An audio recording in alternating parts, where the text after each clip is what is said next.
Hey folks, in this interview, I'm sitting down with Taya Ivanova. She's a Belarus-based photographer, portrait photographer. We're going to be talking about her work, her gear, and some of the things that motivates her.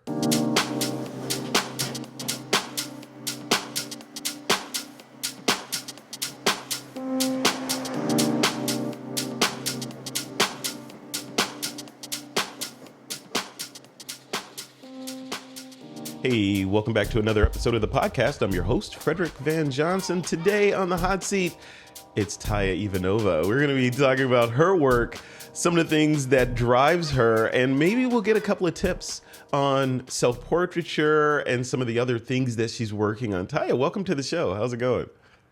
It's going well, Frederick. Thank you for having me on the podcast. We had a few attempts at recording, and finally, I think this is like our second attempt, right?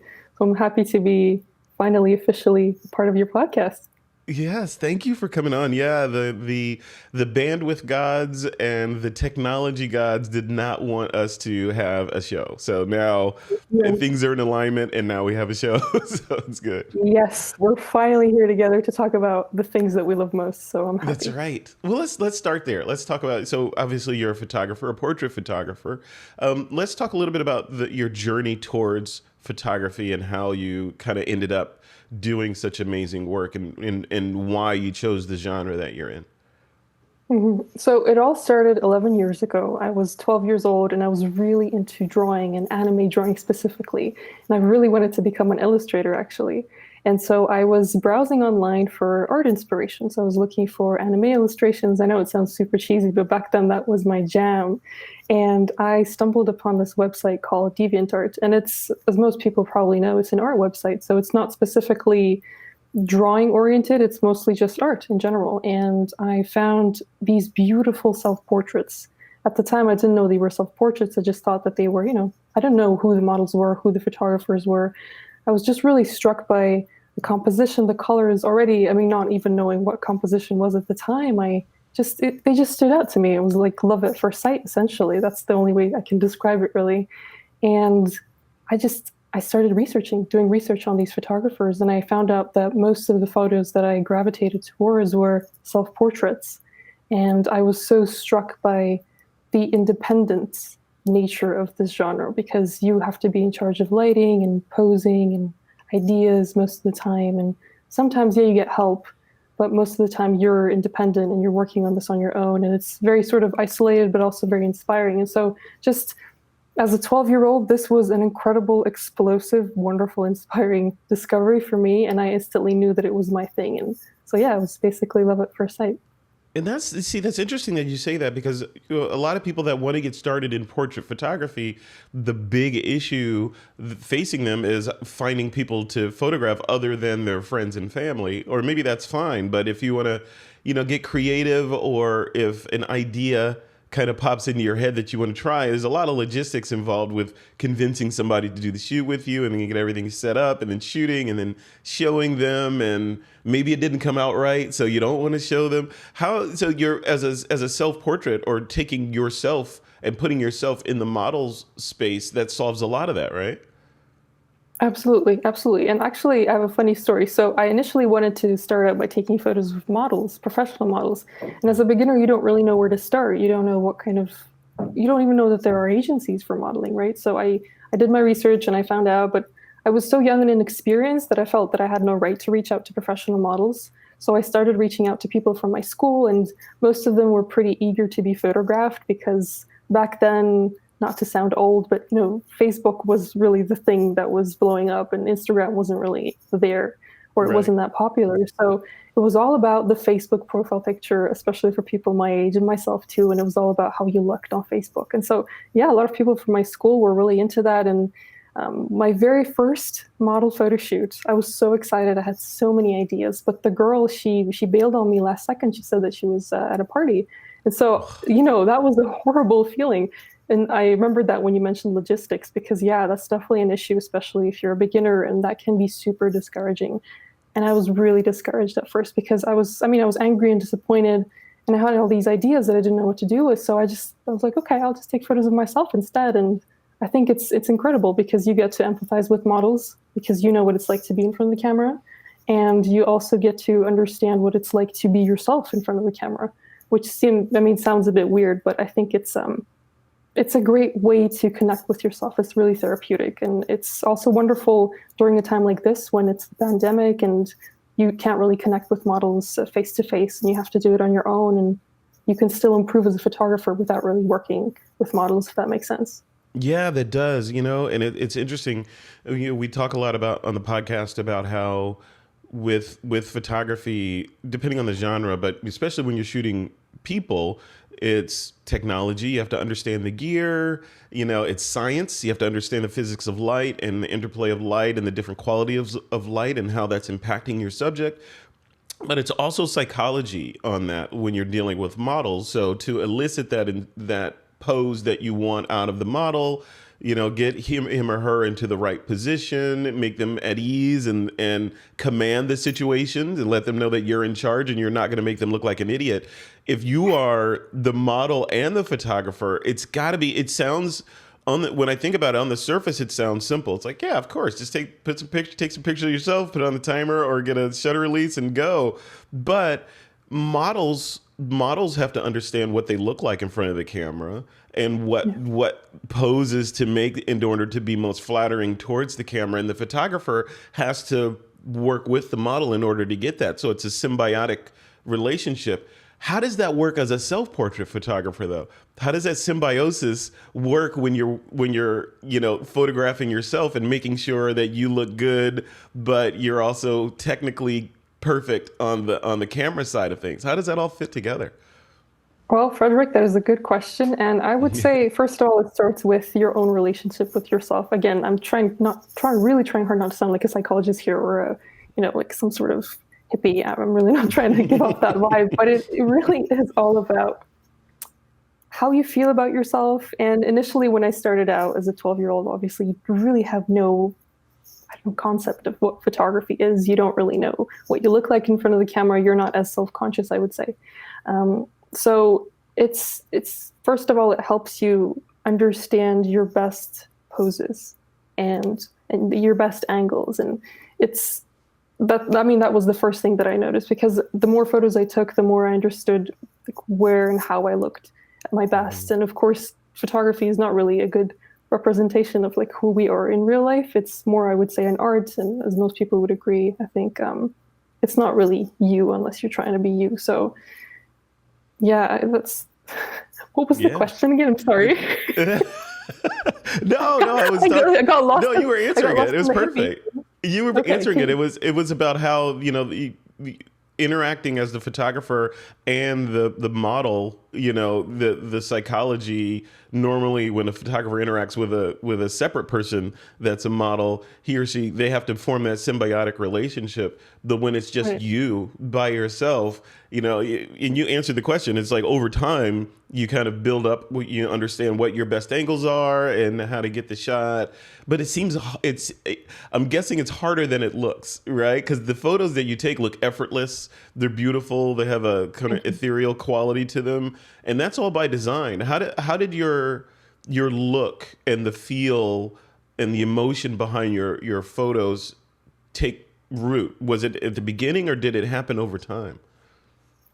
Yeah, I think things like that happen over time. And I remember very clearly having a lot of photo shoots where I felt super upset and frustrated. And I remember moments when I just gave up on photography because I didn't want to just move on with it, knowing that my photos would look the way that they looked back then. And I compared my work to other photographers a lot because I didn't have a solid portfolio of my own. So the only thing I could do was try to match the quality of the photographers I was following. There really was no starting point for me, in that sense. And in doing so, it was good for me motivationally because I was able to kind of see what my ultimate goal was as a photographer in portraiture, but also it had its disadvantages because I felt like I was never good enough. I would never live up to that standard. And so the way that my style developed personally was I kept on going, and there were moments when I gave up and there were moments when I felt like I would never be good enough. And then slowly with time, I started to notice the style, and it's not something that I intentionally tried to do. I just experimented with different colors and poses. And yeah, it does look effortless now, but even now it's not effortless. Like most of my photo shoots, the first 30 photos are not good. At least in Yeah. my opinion, they're not good at all. I don't like the way my face looks, and it's all about adjusting to the environment. And whenever I work with models, friends or people that I barely know, that's something I like to emphasize. I just say that you're not gonna feel your best for the first like 10 minutes, and it's normal. It's just human nature. We're not born to be and look perfect all the time. And so in accepting that, I think that's what helps me. I just kind of, once I have a photo shoot, I'm like, okay, this is the first few minutes are gonna suck, and then it's gonna turn into something that I hopefully like. I love that. I love that. Okay, so let's talk about that. Let's dive a little deeper into that because where the internet, right? It's the great double-edged sword of the world where it can deliver you all kinds of positive stuff, but the other side of that, it can deliver negative as well. And as a pretty girl putting your photos online, I'm sure that draws a certain amount of unwanted attention along with the wanted attention. How do you deal with that? You know, because it's a foregone conclusion that it happens, but how do you deal with it, and what's sort of your process for making sure you plow through all the negativity?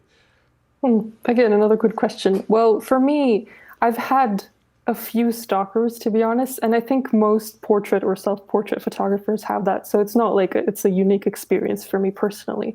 So I was aware of other stalkers in the past and other photographers' lives, but I just didn't think it would happen to me because I was really young. I didn't think a 12-year-old would attract that attention. I didn't even understand the concept of stalkers, to be honest with you.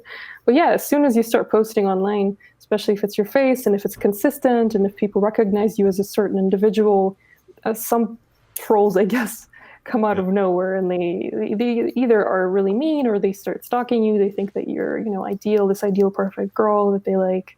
So I had a few scary instances where people were, some men that were much older.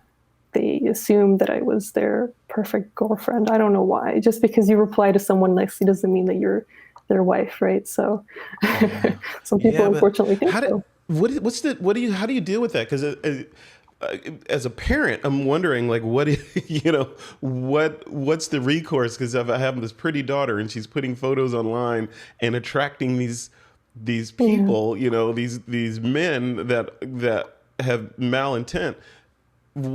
How do you deal with that? Do you just ignore them? Do you like notify the police? Do like what's the recourse?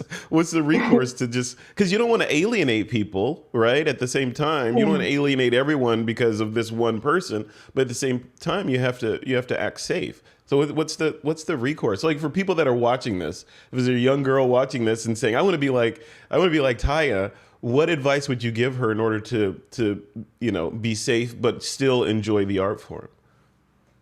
Well, first of all, Frederick, I completely understand your concern. I mean, if I had a child and they were into photography or they were just posting selfies online, I would also be very concerned about the kind of people that would be looking at their work, and I would probably be overprotective. But Yeah. if a young girl is watching this and is curious about how to deal with negativity, or if anyone in general is wondering, the way that I deal with it is I just block. I don't do anything about it. I mean, if someone is being particularly what is the word that I can use for this? Particularly Weird. persistent. Yeah, Yeah. weird, persistent, creepy. And I've had some people saying that they want to send me packages with like really specific things, and it's just like Mm, disgusting. yeah. And so the way, if someone directly addresses me and I don't like the way that they're talking to me, I'll say, "Don't speak to me like that," or "I feel really uncomfortable." But most of the time, I just block them because there's really no point in wasting time on people who are, just malicious or creepy. But of course, another thing to note is you have to be really careful about the stuff that you put out online. So if it's your face, of course, I mean, it's safe. But if it's your address that you're sharing, just be careful who you're sharing it with. I know this is common sense, but I know a lot of young kids. I mean, even back then when I was a young kid, I wanted to be pen pals with different people. And it's really fun. I mean, it's a nice traditional way of just communicating, and you can send letters and exchange gifts and packages. But if that address ends up in the wrong hands, I mean, you never know what will happen. So that is really scary and definitely something important to keep in mind, especially for young children. Yeah, absolutely. Safety first. Safety first. Well, Absolutely. let's switch gears onto something more positive. Let's talk about the Yes. gear that you use and the Yes. actual technique. I'm very curious about, and as is the audience, I'm sure, the lights, the camera, the processing. Let's start with the camera. Like what Okay. are you using to capture all these images and what lens do you have on it? Okay, so we have a show and tell today. I'm very excited. When I was Yes. in second grade, I was 8 years old. We had this tradition in our class of every Thursday we had show and tell, and it was basically like an hour of every kid in the class showing one of their favorite items. So I'm more than happy to do this right now. I feel like I'm back in second grade. Yes. Yeah, so I am using the Canon 5D Mark II, and I've been using this lovely camera for a very long time. And prior to this, I had the Canon 60D with the flip screen, which was so handy for self-portraiture. This unfortunately just has like a normal screen, so I have to, have to guess what my photos will look like, which is a Yeah. challenge and sometimes frustrating. But I think overall it's pretty good for me at this point. And as for lenses, I'm using the Yongnuo 35 2.0 lens, which is a new addition to my lens collection, which is very small, by the way. Before that, I used the Canon 50 millimeter 1.8 lens, and that was the only lens I used for a very long time up until this one. So I just have two lenses essentially. That's cool. So the majority of the shots that I look at in your various online presences, those are done with a 50 mil across the board. Like 50 is your Just go-to. 50, nothing else, just 50. Wow. Yeah. Wow, that's cool. That's cool. And that's interesting because I know people, myself included, that have a bunch of lenses, but use very few of them. But the fact that we have a bunch of lenses to choose from, I think is a negative in a lot of ways because we never become really intimate with one of the lenses, right? We don't Yeah. know how it reacts or refracts. And, but when you have one lens, it's like one horse, that horse, right? All Yeah, the that's a time. really good analogy. Yeah, Yeah, yeah. absolutely. So when you're setting up one of these shoots, take me through that, like from the ideation to the actual clicking of the shutter. Do you have like a sketchbook of, okay, next week I'm going to try this shot, and then, or is it just serendipity, lightning strikes, and you're like, oh, it would look good if I put myself in this tree and took a picture of myself through that. How does it work? Put myself in this tree sounds kind of funny. Like actually just merge with the tree. There I'll you merge go. with this tree and I'll take some photos of myself. Sounds Yeah, good. tie a tree. Taya tree. Oh, sounds like a company name. Yeah, yeah, yeah, no, for sure. Yeah. So, yeah, But how does yeah. that work? Yeah. Mhm. Yeah, for Are my you, process. So yeah, I also go ahead. use a tripod, just a very standard tripod. I don't even know the company name. I just bought it somewhere many years ago. And I also use a remote. So this is very handy. This is my best friend, I swear to you. This is my best friend. It does the trick and it just does everything perfectly. So I start by idea wise, I'm very spontaneous. So it's never a sketchbook. It's never some sort of plan. Never. I'm just in general a very spontaneous person. And I think that just works for me. But I know that a lot of people are into planning, like Brooke Shaden and I think Rosie Hardy as well, photographers that I really admire and get a lot of inspiration from. They're more planners than spontaneous photographers, from Yeah. what I know at least. So yeah, I mean, it's cool that everybody's different. So whenever I'm listening to music or I'm reading a book or watching a film or show, whatever it is, any art form, or even if it's just a conversation with somebody that I admire, sometimes suddenly lightning will strike and I'll want to take photos. And the way that it works for me, at least, I mean, in my personal experience, is I have to immediately act on it because if I let it simmer and if I let it just fade away, then it'll be gone within a few days or even a few hours. So I've learned, at least for myself, that if there's an idea right in front of me, I have to capture it and grab it as soon as I can and as greedily as possible and make the most of it. So that's how it starts for me. And so let's say I came up with an idea based on a lyric that I heard in a song that I like. And I'm inspired to use that as a title for a self-portrait. And so I start with that, and it's never planned, as I said. So it's what I have in the moment, and I've learned with time to make the most of what I have. So it's finding potential in whatever is in front of me. And throughout my life, I've lived in really small apartments. I've lived in houses, mostly just cramped apartments.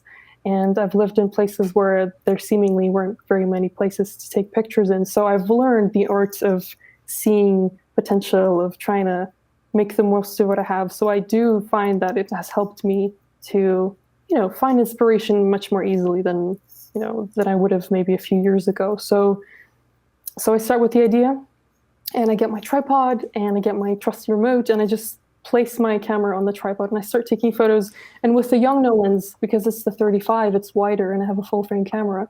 So it's much easier sometimes to just hold it out in front of me without a tripod, to take atmospheric photos that are too close to my face. And yeah, I mean, oftentimes it's the light that inspires me. So if the light, I try to kind of adjust to the light. I try to figure out how I would look good in this light. And something that I've recently learned and how that has been helping me a lot, that I think will help other people too, is I just take my phone, first of all, before I even start taking photos, before I set anything up, and I turn on my camera, and just so that I can see myself just very easily, Mhm. front view, and I see how I look in the light. And so that gives me an idea of what pose will work with the specific lighting, um, how the light will look on my face, if it'll even be good. So that really saves a lot of time, because sometimes you think something will work, but then you see yourself in the camera and you're like, no, I'm not going to waste my time on this. So yeah, and then I take photos, and it's very spontaneous. And I can't really recall most of my photo shoots because I'm so absorbed in them. My parents and my friends too, they always take note of me when I'm taking photos, because they know I'm not going to reply at all to them, because I'm gone when I'm taking photos. I'm somewhere else. Man, I'm in dreamland. I have no idea where I am. And afterwards, I can't remember what I did. Sometimes my muscles hurt in the weirdest places, like my back, places I didn't know were supposed to hurt. And I don't remember how that happened, because I was taking photos and posing and just doing my best to get the perfect shot. And, Wow. that's the life of a photographer. So yeah, that's how it is. And that's those are the techniques that I use for my self-portrait shoots. You know what I'm hearing a lot is, and I wonder if you're cognizant of this, but I'm hearing creativity through constraints and a lot of Mm, spontaneity, yeah. like the constraints of the small apartments and having to deal with that, the constraint of one lens and shooting with one lens and becoming intimate with that, the constraint of shooting yourself, which is a constraint in and of itself, and so it sounds like you're comfortable working in a world that has constraints and boundaries on it, where you then have to create something fantastic despite the boundaries or because of the boundaries. Is that fair? Yeah. Yeah, that is very fair. Yeah, and I'm all about hope, Frederick. I'm all about, like, in my personal life and my creative life. So I try to incorporate that, whether consciously or not. I think mostly subconsciously. But I love the idea of letting everyone or anyone in the world know that they can take photos too, regardless of their circumstances. Because I know in a lot of people's lives, like in mine, at various points in my life, like I could not go to beautiful places. I could not really travel very much. I could not buy the latest equipment. And yes, that is very discouraging sometimes if you think that that's all that matters. But I've learned in my experience that that's not all that matters at all. I mean, it's great to have a lot of equipment, it's great to have access to incredible places, but it's not the most important thing. So, regardless of where you are, who you are, how you're feeling, you can take really wonderful photos, and you can let your vision come to life in many wonderful ways. And I think that applies to your life too, outside of photography. No matter where you are, you can still find hope, and beauty, and you see potential in seemingly insignificant things. So I'm all about that life. I love that. I love that. And choosing to see beauty instead of the other side, which is, yeah, no, that is fantastic. So let's Thank switch gears a little bit and talk about. Oh, and by the way, you mentioned Brooke Shaden. I interviewed Brooke Shaden a couple of years ago. you. Interesting, very a different interview, very interesting. And obviously, if you know her work, she takes a slightly different tack at the Yes, she does. self-portraiture. Yeah. It's more, yeah, it's more fantasy and some compositing and stuff like that in there. Um, on the software side, what happens after you come out of the trance and you have a memory card full of images that you have to go through? What how do you get from that point to, okay, here's a shot that I feel like is worthy of sharing with my audiences? So the next part is very inspiring to me as well. I really love colors. I love editing colors. I've always been a fan of cinema and acting, and I've always just noticed and taken taken notice of colors and tones in films and shows, and I've always wanted to make my photos look cinematic. So the next part, the next stage of the photography process, which is editing, super fun to me. I focus a lot on color correction, so I use Photoshop and Lightroom Yeah. mostly. Yep. Photoshoot. I'm talking so much about photo shoots. I'm talking like that's all that's in my head right now. That's a new app. Um, It's called Photo Shoot. Imagine that I just didn't wasn't aware of this and people were like, "What? What is she talking about?" Exactly. I love it. Yeah, so Photoshop and Lightroom. And those are just, yeah, those are the only programs I use. And I love them both very much. But I love Lightroom more, because it gives you so many options in terms of color.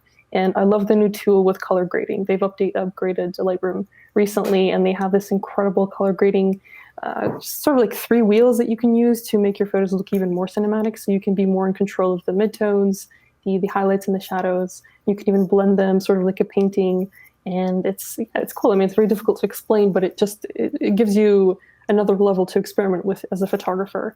And so I usually import my photos into Lightroom, and I call them and I look through them and I try to figure out what I did in that trance of mine, and I pick out my favorites. So I just, give 5 stars to anything that looks remotely decent in terms of composition and posing and everything. I'm very biased because it's my face, of course, but I've learned with time to be a little bit less biased and just to focus more on, the composition rather than how I think I look. Yeah. So I then, once I've chosen like a bunch of photos that I think are okay, I look through them again and I choose the best ones from those. And then I start editing. So I have a bunch of Lightroom presets. Some of them I made myself. Others are just custom ones that I've bought online. And it's just very specific color looks. I like to upgrade my presets from time to time because I like to evolve my style. And so, yeah, that's just how it works. And once I've chosen the appropriate preset for a specific photograph, I go on to make adjustments. So it's, contrast, clarity, texture, and things like that. So very, very small adjustments, but it makes a huge difference, I think. And so afterwards, if it's a close-up of my face and there are a lot of details, I go on to Photoshop and I retouch. Sometimes it's a panorama. Sometimes, I want to do a little bit of extra Photoshop work, something a bit more conceptual. So for that, I usually need Photoshop. But yeah, lately it's just been color correction. That's something that I'm completely obsessed with. How long do you think you spend on an average photograph from start to finish on the post-processing side? I would say like 10 to 15 minutes. I know that's not very much compared to other photographers. I've interviewed some people for my podcast, and they say that they have like a very complicated system for their editing. It's like an hour for each picture. And I'm always so in awe of that because it takes 10 to 15 minutes for each photo for me, typically, unless it's a conceptual picture, in which case it could take some time, maybe a few days. But yeah, typically it's a very short amount of time. Yeah, that's interesting. I hear that you're not alone. I hear a lot of photographers say, they're very quick on the edit side because they do a lot of the work on the capture side. So it's more of finishing on the editing side. And then some photographers, like you said, they'll spend days on one image editing and getting down to the pixel level and doing surgery on the image. And that's their thing. They like doing that, right? Which is totally fine. It's just, and everybody in between is completely fine. This depends on how you like working. Yeah, very interesting. 10 minutes. That's really cool. What, you mentioned your podcast. I want to, as we wrap this up, I want to hear about that and the podcast that you're working on. Where'd it come from? What do you guys talk about on that show? Okay, so my podcast is called, I have 2 podcasts, but I'll start with the first one because that's sort of the main one. My main podcast is called Great Big Photography World, and it belongs to photographycourse.net. And that's basically just a podcast about photographers and their unique journeys in this life. And I'm very conscious of the fact that every photographer is different. As I mentioned, I'm all about, making the most of your circumstances. And I'm very, very aware that every photographer has their own unique circumstances and everyone has some sort of story to tell that I think a lot of other people will find interesting. So just giving those people not necessarily a voice, but just a platform or an opportunity to talk about their lives in different forms. So we do talk and focus a lot on photography, of course, but oftentimes it's more about how they feel and what inspires them, what keeps them going in life, mental health, self-care. So I like to kind of be all-encompassing in that sense. But yeah, it's very interesting. I've had some really cool guests on my podcast. All of them are incredible, but we have some really cool ones coming up in the new year. So I'm super excited to share that, actually. And the second podcast is called Photos and Their Stories. And that one's more visual. That one's on YouTube. And basically it's all about people and photographers sharing 3 to 5 of their favorite photographs. And it's screen sharing. So the photographer will share their screen and talk about, highlight their photos, how they took them, why they took them, the inspiration behind it. Some photographers are more technical than others, but I think in any case, regardless of what the photographer chooses to share, there's always something to learn. So I feel like those 2 podcasts are sort of like a family. They're like sisters or brothers, and I think they go along very nicely. Very nice. Bookends. Those are bookends. We like that. Bookends, exactly. What Yes. what's next for Taya Ivanova? What's the next photo you're gonna take? What's the next adventure? What's happening in your world? That's a good question. You ask good questions, Frederick. Okay, well, I have a lot of goals in general. I have a lot of interests. So my problem, and this is not really a problem, but I sometimes have so many things I want to do that I just sit and don't do anything because I don't know where to start. You know that feeling? So Analysis as a paralysis. photographer, Yes. yes, analysis paralysis, exactly. And I get that a lot. So I'm trying to deal with that and trying to, make the most of every world that I have because every interest you have is special and it deserves your attention and time. And so, as a photographer, of course, I want to progress more and meet new people and have more opportunities. I love working with magazines, photography magazines, being on book covers. That's definitely always very uplifting for me because I'm an avid reader, such a big fan of books. So just being on book covers would be a dream come true of mine, just to continually have that be an opportunity for me. But yeah, for the podcast, I'm very excited to talk to new people, and that's something that I hope progresses with time and keeps on improving. So it's become a passion of mine on its own. So I really hope that continues improving and growing in as many ways as possible. But in my personal life, I want to, as I said, be able to give attention to all of my interests because I find a lot of inspiration from music and reading and playing guitar, playing piano, singing. So together, I think if I focus on all these things in a healthy way, I think I can progress as a person in general. Yes, very good, very wise words. Okay, last question before I ask you, about URLs and all that. The last question I wanted to have you give some thoughts and inspiration or tips or direction to people that are looking to, whether they're male or female, younger or older, but looking to move into self-portraiture, especially now that people can't really go a lot of places and we can't really be around other people right now. The obvious vector is towards self-portraiture. So what are some tips for getting started in doing shots that, may approach the quality that you're doing? Oh, thank you. Well, I would say, first of all, start off with a remote, if possible, a tripod or remote, because that'll save you a lot of time. Don't put your camera on a chair and then hope that it doesn't fall off because it might. And I've done that many times. And of course, if it's a flat surface and it's super safe, yeah, definitely do that. But yeah, try to avoid it. Try to invest in some good equipment. Don't worry too much about social media. I think that's really important to keep in mind because social media, it's overflowing with so much inspiration and so much good content, but it's also a source of pain for many people. And it can be very distracting. It can distract you from what you love the most, whether it's in your personal life or your creative life. So I would say in this day and age where social media is kind of taking over the world in a sense, you should absolutely take time to take photos for yourself without worrying about how they'll look online, without worrying about your Instagram feed. Yes, business is important, marketing is important, but it's also very important to take care of yourself and your mental health. So I would say that, self-portrait wise, definitely use your phone. Just look at yourself through your phone in selfie mode and try to figure out your best angle, stand in front of the mirror.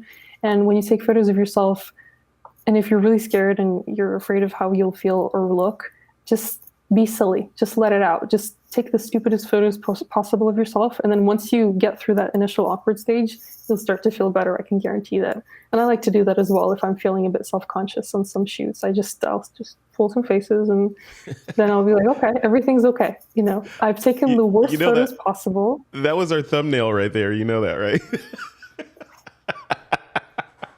No, I'm I'm kidding. I'm okay with kidding. that. I'm okay with that. Listen, this is hopefully going to be a funny episode. I'm okay with that. No, I won't do that. I won't do that to you. No, that's great. That's a really, really good advice. And I hadn't thought about that because we get in front of the camera, especially if we're taking pictures of ourselves.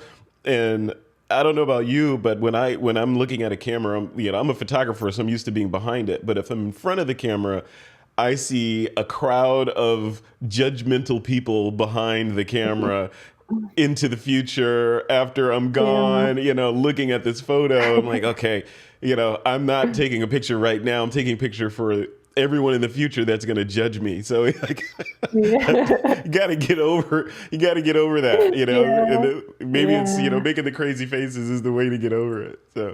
Yeah. So Oh, another thing I'd like to mention, yeah. sorry, one more Hmm. thing. It really has helped me. So if you don't feel comfortable in your own skin, that's okay. That's definitely important to keep in mind. Not everybody wants their face to be online. not everybody feels comfortable with showing their face or photographing their face the way it is. So if you want to invest in wigs and try on different makeup looks and change your hairstyle, that's totally cool. That's helped me a lot because I don't look the way that I look in my photos, right?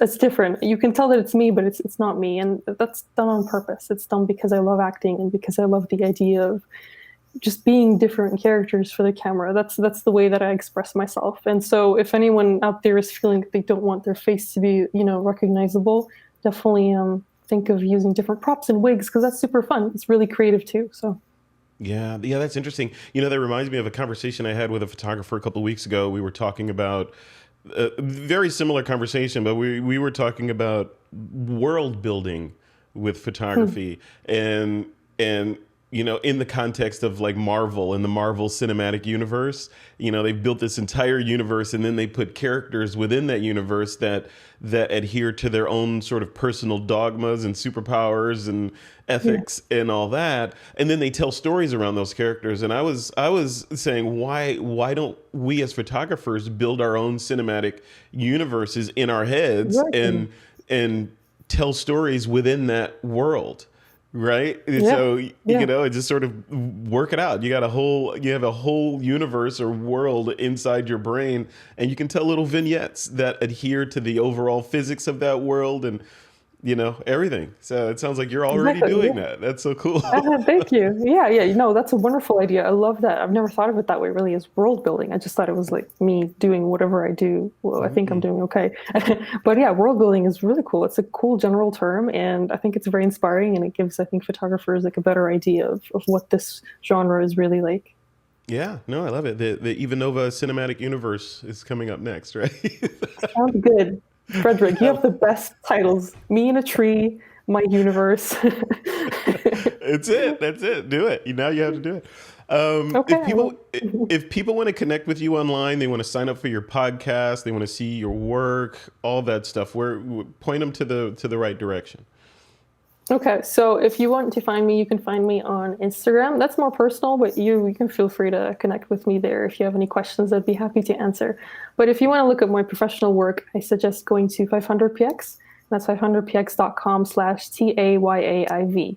And as for the podcast, you can find it almost on any player. It's on Spotify, on iTunes, SoundCloud, anywhere. You just have to search for Great Big Photography World. And I'm sure Frederick will share a link to that in the Yes. description as well. And yeah, as for photos in their stories, same thing. Just go on YouTube and type in photos in their stories, and you'll find it there. Awesome. Taya Ivanova, it's been a pleasure chatting with you. Thank you for letting me Likewise. dive into the Ivanova cinematic universe and kind of Oh no, we're understand. giving it an official name. That's the official name. That's the name of this episode, right? Yeah, it should be right. Yeah, Yeah. self-portraiture and the Taya-verse. I like it. That's incredible. Genius. I love it. I approve. It's take it, run with it. It's all yours. I'm Okay. doing the same. I'm actually, personally kind of constructing that kind of I don't know, idea in my head where cuz it's interesting cuz I see a lot of photography. I speak to a lot of photographers, from all skill levels, and it's interesting that the beginning photographers, they take beautiful photos, but there's no story for the most part behind Mm. them. It's like here's a photo of a bee landing on a flower, technically competent, beautiful photo, but why is that bee on that flower? So it's like, to put it in context, I think has much more power. And then also we live in a world of the internet now, right? So which and everyone has these awesome devices, right? So you can tell stories with still photos. You can also tell stories with moving photos and video. You can also tell stories with words and audio, or you can mix it all together to tell a story and really push it forward. So yeah, Exactly. I'm championing that idea of storytelling and using the medium of, to use your superpowers. You have superpowers as an artist, to use those superpowers to really let people, get inside your head and inside the Tayaverse.